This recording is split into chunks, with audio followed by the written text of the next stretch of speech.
What is going on, folks? It is Dr. Remy LeBeau, and I'm coming at you once again from the X-Layer, sort of. It's a bit adjacent to it. I'm in my living room right now. I just got home from watching an advanced screening of The Flash. Got a couple of cool posters. There's one, and there's another one.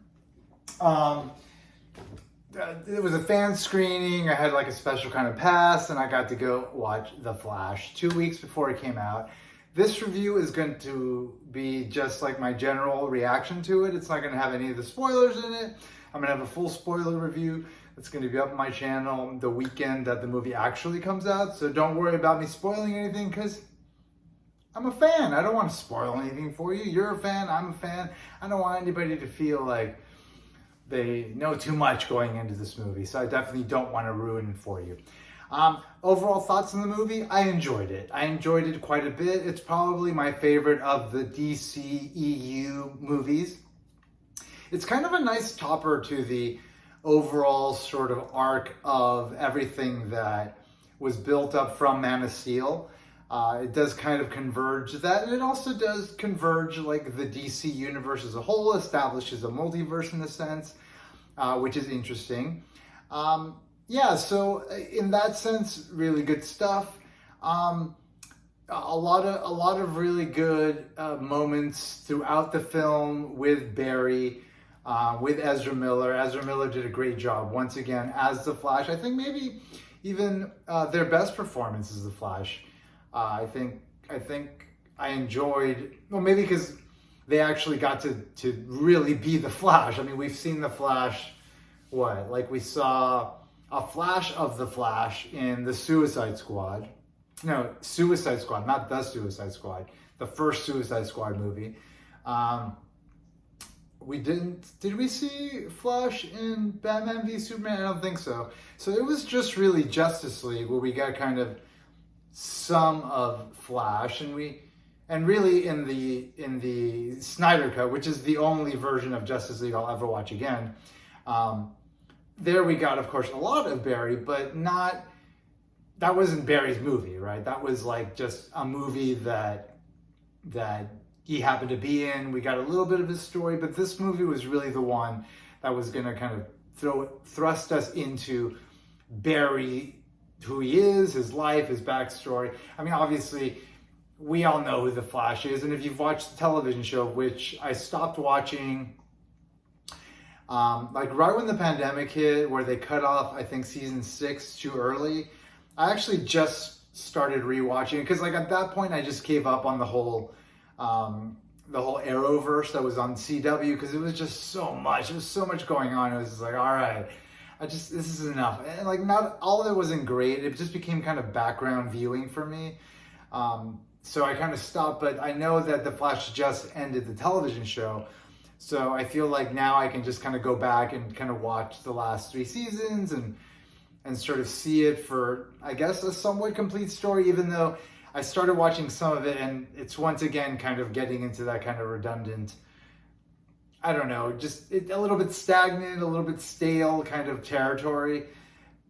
Whatever. I'll get through it eventually. But anyway, that told a lot of the Flash story. I know the Flash story. You know the Flash story. And also, there's the DC animated films, which really tell a lot of the Flash story as well. So you definitely get a lot of information about the Flash there. And we've seen this story before, right? Like, Flashpoint was, I think was it 2000? When exactly was it? Was it 2008? Around 2008 or 2010, DC did Flashpoint. And it was a way to kind of reset the entire DC universe in the comics. Jim Lee drew that series. That was when Jim Lee first got involved, I believe, in DC. Or maybe he had been involved with Hush prior to that. I think maybe, I don't know. Jeff Johns, Jim Lee did Flashpoint. Or was that Adam Kubert? I don't know. I know Jim Lee was involved. Anyway, Flashpoint. Barry goes back in time, saves his mom from being killed, changes the present, and then all sorts of crazy things happen. This movie is an adaptation of that. It's not a direct one. If you want a direct one, you can get that from the animated film, which is very close to the comic book series. That's on Max now. It used to be HBO Max, now it's Max. But they have all the animated DC films, and that film is one of my favorites. I've seen it a lot of times. I really enjoyed it. So, like this story has been around for a bit. We've seen some of it. But this movie is the first time we're really seeing the Ezra Miller version of Flash sort of more fleshed out. So really enjoyed him playing the Flash, his performance as the Flash, and then a lot of what we've seen in the trailers, right? Like Michael Keaton as Batman was a highlight without a doubt.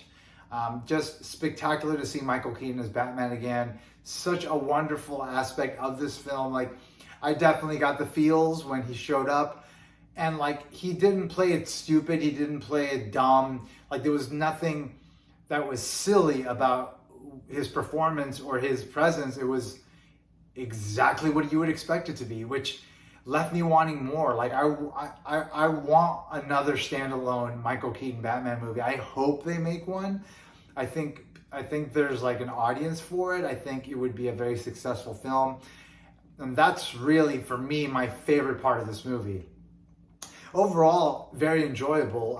Supergirl, I really enjoyed her depiction and her performance. The girl that played her, fantastic. All of the elements that we see in the trailers that kind of pulls from the DCEU, liked it. The Ben Affleck stuff, fun. Overall, it's a fun experience, you know. I don't know. I didn't love the movie, but maybe I need to see it again to really enjoy it, because it was just like, there was so much anticipation for this movie because it had been in the making for so long. I mean, this movie was announced like 10 years ago, and it's taken this long for it to finally come out. They made it probably around 4 years ago. Andy Muschietti, the guy that did It, Chapter 1 and Chapter 2, which he did a really great job on Part 1. Part 2 was a little bit muddy, but not necessarily his fault, because the script, I think, was a bit problematic there, because that book never really had a great ending. But nonetheless, he did a great job of directing those two movies, and he did a great job directing this movie. I thought it was really well put together, and it flowed really well, and it didn't get stagnant, it didn't get stale, the pacing was good. So overall, like, I really enjoyed like the overall production of the movie, the look of the movie, the pacing, a lot of the moments throughout that involved Barry, that involved like Ezra Miller kind of being his quirky kind of self, and a lot of the jokes that kind of went along with that. Super fun. It's a good time at the movies. I mean, if you like DC, if you like superheroes, you'll enjoy it. I don't know how much a normal audience will like this movie. That's not full of geeks, just because it's a little bit of a deep cut in terms of like the overall idea of what is driving it.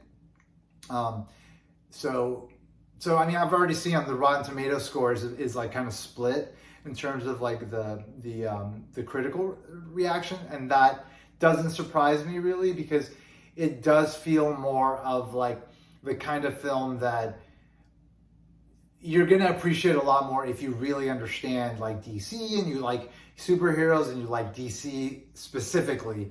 I don't know how great it's going to do, but fortunately James Gunn is stepping in, and he's rebooting the universe, and we'll see where all that goes.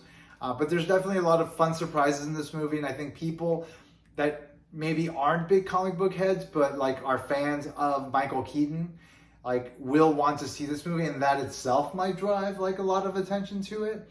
We'll see what happens. It's definitely going to be an interesting sort of kind of adventure for this movie in its release, and the way it kind of resonates with modern audiences. I look forward to kind of seeing how all of it plays out. Anyway, those are my general thoughts on The Flash. I don't want to give too much more because, I don't want to spoil anything, but I am about to shoot a a full spoiler review, which once again I'll have up on my channel the weekend that the movie comes out, and then I'll full on just go right into all the details and talk about everything that happened in the movie. Anyway, thank you so much for checking out this video. If you haven't already, on my channel, subscribe, click like, leave a comment, whatever. If you're seeing this on Instagram, hey, I'm loving this Instagram fam that I'm a part of here. I love the geek kind of network that exists and how all the cosplayers and everybody gets to get together. Super fun, really enjoy that. Hope everybody's doing well. Hope everybody's doing well in YouTube sphere, in the world sphere, in the interwebs, and in the intergalactic worlds that we are a part of that may be even more connected than we ever thought before. I don't know, there's stupid talk about UFOs again, so that's on everybody's mind. But anyway, stay safe, stay happy, do your best to just make it through this crazy life. And I hope you enjoy this movie. And as always, I want to remind you that if you haven't already, you better put an X in the box, because ain't nobody checking me, folks. Ain't nobody checking me. Take care. Bye-bye.